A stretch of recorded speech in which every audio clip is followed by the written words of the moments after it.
Какво ще се случи след влизането ни на 1 януари 2026 в еврозоната? Ще падат ли цени? Ще се увеличават ли сделките? Ще се увеличи ли предлагането? Ще се увеличи ли новото строителство? Всичко това ще чуете в видеото малко по-късно.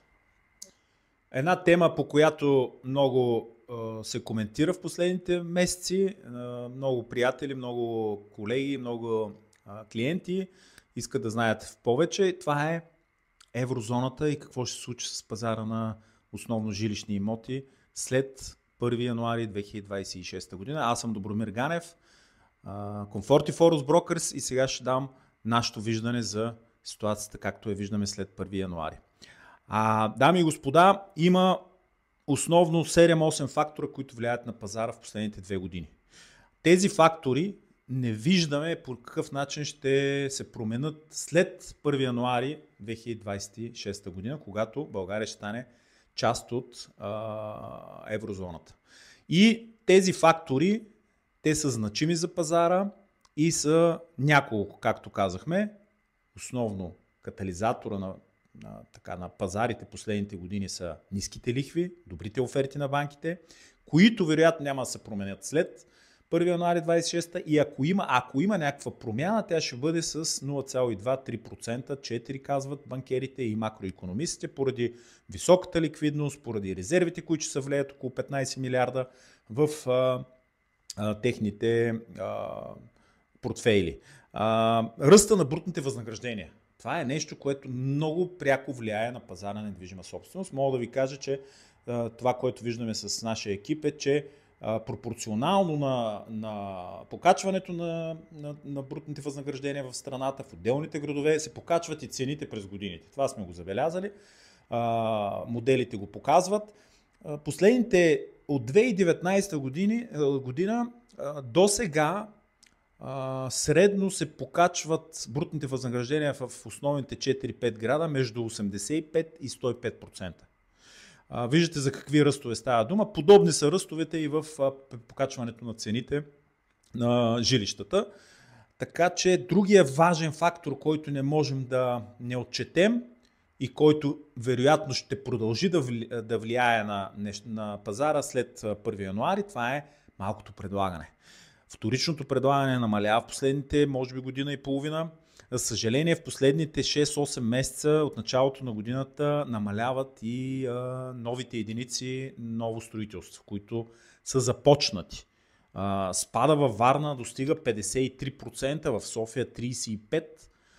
Това са единици, които ги няма на пазара. Ето защо това, разбира се, отразява на натиск на цените, като натиск върху цените и ние виждаме 19% ръст на цените за второ тримесечие в Варна, 16% в София, подобни са 14 и нещо беше в Бургас, подобни са и в останалите големи градове. Другия важен фактор, който ще продължи да влияе на пазара, това е миграцията, дами и господа. За съжаление, дисбалансите в икономическото развитие на градовете кара хората да търсят по-добър живот, по-добра работа, по-добри доходи, по-добра развитие, ако щете, в 4-5 основни града на страната, което, разбира се, помпа и цените малко по-бързо, отколкото ни се иска. Механичната миграция в град като Варна или като задаем за София този път е около 10-11 хиляди човека за 24-та година, официално регистрирани, дами и господа. Тоест, тези данни не отчитат тези хора, които изобщо не са се регистрирали, а само ще ви дам за сравнение новите единици, които са започнати в София за миналата година са 9000 и нещо.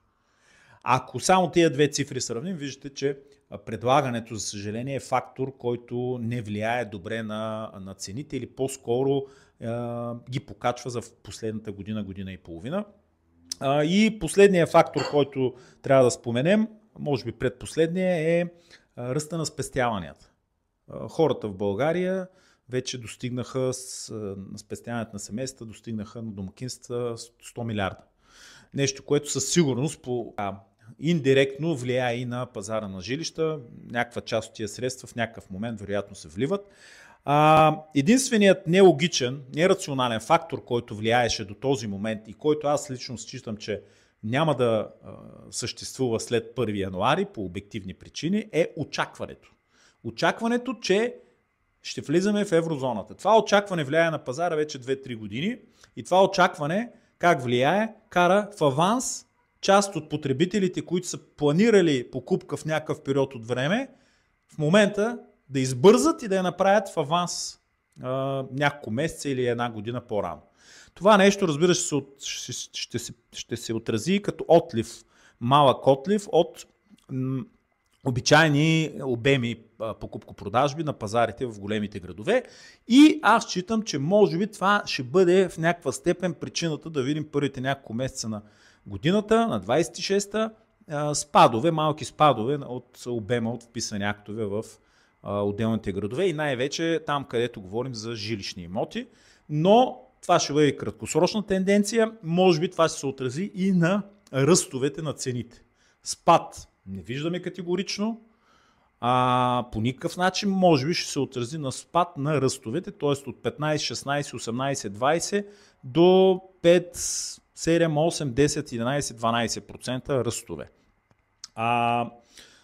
Тук мога да кажа набързо само една тенденция. 75 години пазар, изследван в Щатите.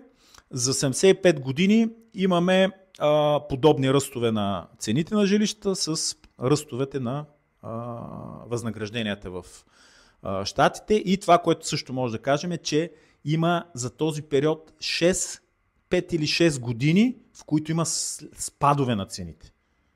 Краткосрочни спадове в рамките на година-две. След което отново цените растат. Това е за хората, които се чудят дали цените ще продължават да растат или няма да растат или ще спадат. Няма как цените на имотите да спадат, тъй като инфлацията расте в исторически план и тя ще расте и в България. И разбира се, доходите на населението, те също се растат и поради конвергенцията и поради инфлационните процеси в страната, така че не очаквайте да има спадове дългосрочни на цените на жилищата. Това е нещо, което може да приемем като аксиома. Това е от мен, това е от Comfort Forus Brokers. Успех! Вземайте правилни решения, мислете и информирано вземайте своите решения.